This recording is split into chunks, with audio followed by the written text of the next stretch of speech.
e chamo o ministro Sebastião Reis.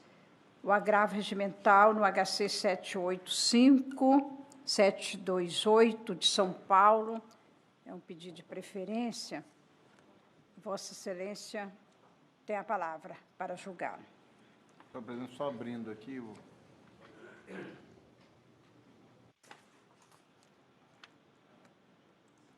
Senhor presidente, eu vou fazer o voto vista, né, Excelência? É o voto vista, exatamente. Do ministro Jesuíno Rissato. Exatamente. E eu estou divergindo, eu vou dizer o seguinte, estou dizendo o seguinte. Não, eu fiz um pequeno relatório.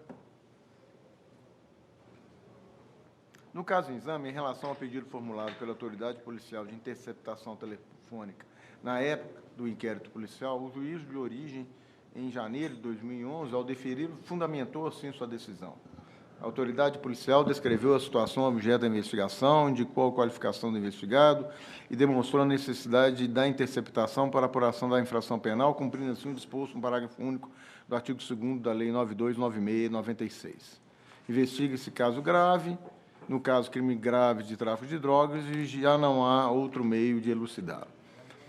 As sucessivas decisões de prorrogação e de deferimento de medidas fizeram apenas menção aos informes apontados pela autoridade policial, como se depreende, por exemplo, da leitura de duas delas, uma de janeiro de 2011 e outra de abril de 2011. Eu fiz a transcrição aqui das duas decisões, está no voto. Sobre o tema, assim decidiu o tribunal a qual, no acórdão de apelação, também faço a descrição.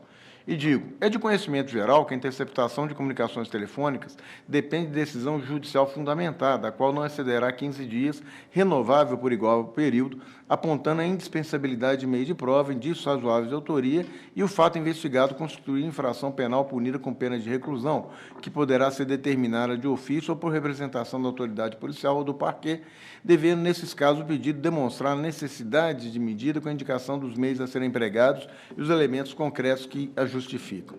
No caso, entendo, pedindo vênia ao eminente relator, que se constata ilegalidade nas decisões que deferiram a quebra de sigilo das comunicações telefônicas, bem como das que autorizaram suas prorrogações, em razão da ausência de fundamentos e pressupostos de cautelariedade. Nota-se que as decisões não apresentaram nenhuma análise diferenciada das situações, configurando o alegado constrangimento legal. E, embora se admita a remissão aos fundamentos utilizados pela autoridade policial e pelo Ministério Público, a jurisprudência dessa casa é firme no entendimento de que é necessário o magistrado expressar, com base na situação concreta dos autos, o motivo de suas decisões, o que não foi verificado. E aqui eu transcrevo uma decisão do ministro Rogério, em que ele fala o seguinte: a decisão que autorizou a interceptação telefônica carece de motivação idônea, porquanto não fez referência concreta aos argumentos mencionados na representação ministerial, tampouco demonstrou, ainda que sucintamente, o porquê da imprescindibilidade da medida invasiva da intimidade. Também as decisões que autorizaram a prorrogação da medida não foram concretamente motivadas, haja visto que, mais uma vez, o juiz de primeiro grau se limitou a autorizar a inclusão de outros terminais, a prorrogação das diligências já em vigor e a exclusão de outras linhas telefônicas nos moldes requeridos pelo parquê, sem registrar sequer o nome dos representados, adicionados e daqueles em relação aos quais haveria continuidade das diligências, nem sequer dizer as razões pelas quais autorizava as medidas. Foram o RHC 119.342. Tem uma outra decisão do ministro Neff, que, no mesmo sentido, é RHC 124.057. Como ressaltado pelo advogado na sustentação oral, no recente julgamento do HC 666-264, minha relatoria, realizado em março de 2023, essa turma, por unanimidade, concedeu habeas corpus para declarar nula a interceptação telefônica e as suas sucessivas prorrogações em caso semelhante a esse. Na minha visão, a impetração evidenciou manifesto constrangimento ilegal nas medidas cautelares ora hostilizadas. Diante do caso concreto dos precedentes acima referido, voto pedindo vênia mais uma vez ao ministro Rissato pelo provimento do agravo regimental para conceder a ordem para, declarando nula a interceptação telefônica e suas sucessivas prorrogações, determinar que o juiz natural identifique as provas dela derivadas que deverão ser invalidadas no processo número tal. Fica totalmente prejudicada a análise da alegação da falta de demonstração do vínculo associativo estável e permanente necessário para a configuração do crime do artigo 35 da Lei de Drogas. É como eu voto, senhora presidente. O ministro relator, então, diverge do ministro relator, ministro Jesuíno Rissato. Vossa Excelência Quer fazer alguma observação? Não, entendi que, no caso, a decisão que decreta a quebra de não precisa ser exaustiva, pode ser concisa e desde que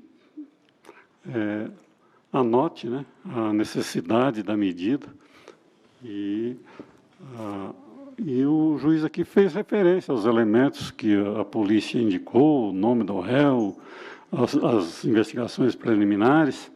Então, eu vou manter o voto. Eu voto a seguir. Eu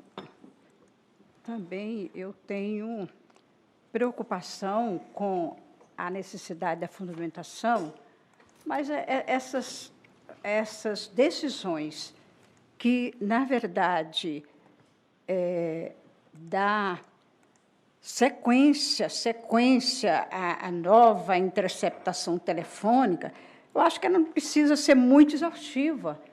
Eu tenho decidido isso até nas minhas investigações originárias. Eu não vejo que precisa de uma investigação exaustiva.